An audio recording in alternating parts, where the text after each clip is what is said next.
Hey everyone, Justin here. In our last lesson, we explored how the 4-power cycle of I makes imaginary numbers perfect for modeling repeating rotations. Each time we multiply by I, a 90-degree rotation is performed. This all occurs on the complex plane, which consists of the imaginary axis and the real axis. The imaginary axis contains all imaginary numbers, and the real axis contains all real numbers. Right now, we can only see the imaginary numbers I and negative I, and the real numbers 1 and negative 1. But if we zoom out, we can see other imaginary and real numbers on the complex plane. So far, we've only looked at numbers like -4 or 3i that live on these axes. But the numbers behind GPS satellites, sound waves, electricity, or computer graphics are far more complex and can't be limited to just the numbers on the axes. To represent such complexity, we need every possible combination of real and imaginary numbers on the complex plane.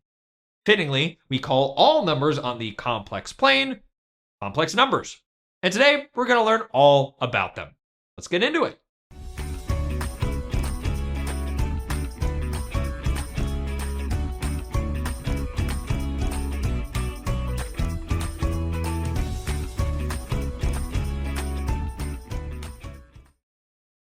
A complex number is any combination of a real number and an imaginary number, written in standard form, a plus bi.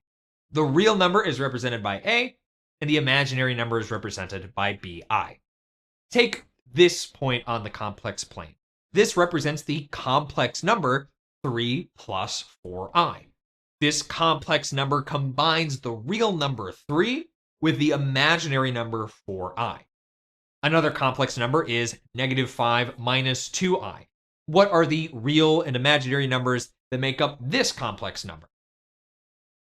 Yeah, the real number is -5, and the imaginary number is -2i.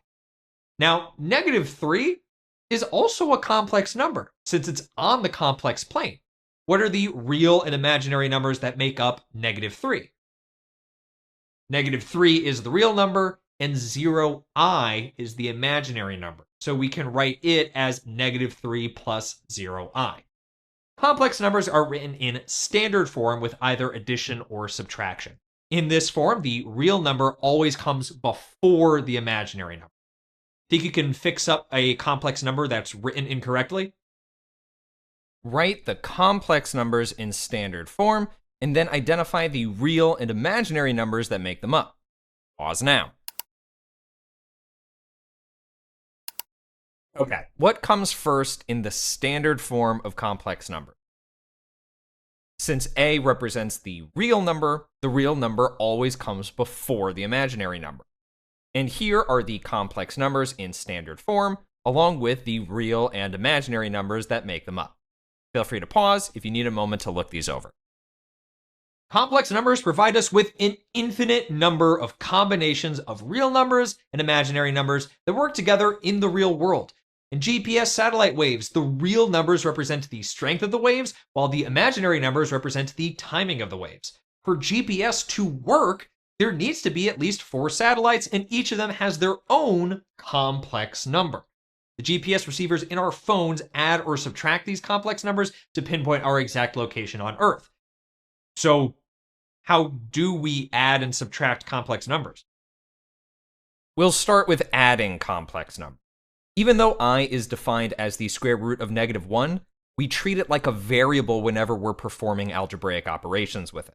So we can add complex numbers by combining like terms, similar to how we would when evaluating algebraic expressions.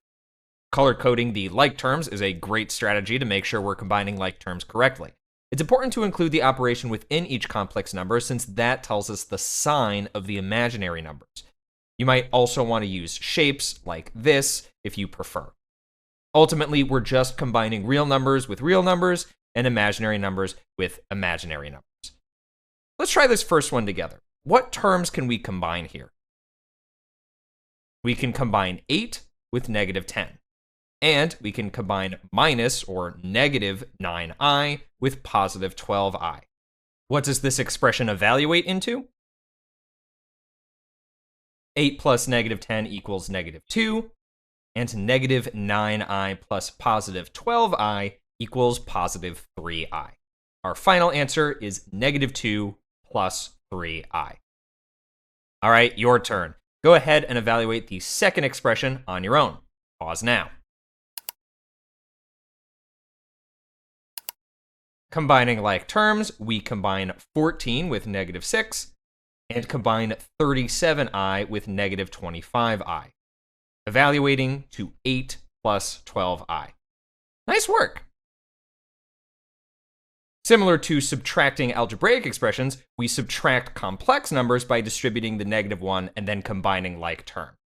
So we'll write the 1 after the subtraction sign and distribute this negative 1 to all the terms of the second complex number.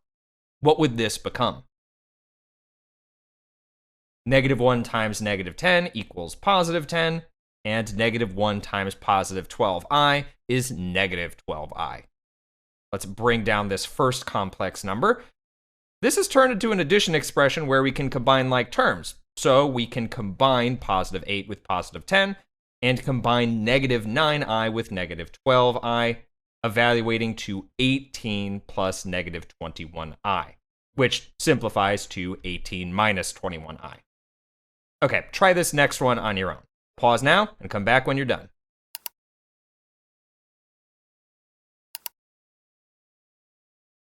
We can first write the 1 after the subtraction sign to distribute.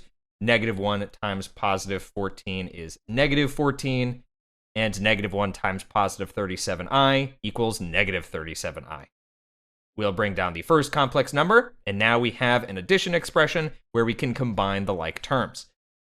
We can combine negative 6 with negative 14, and combine negative 25i with negative 37i, evaluating to negative 20 plus negative 62i, which finally simplifies to negative 20 minus 62i. Today, you learned that when writing complex numbers in standard form, the real number always comes before the imaginary number. You also learned we can add and subtract complex numbers by treating I like a variable. Make sure you continue building this skill in your practice levels. Stay curious, and I'll see you next time. Hey, hey.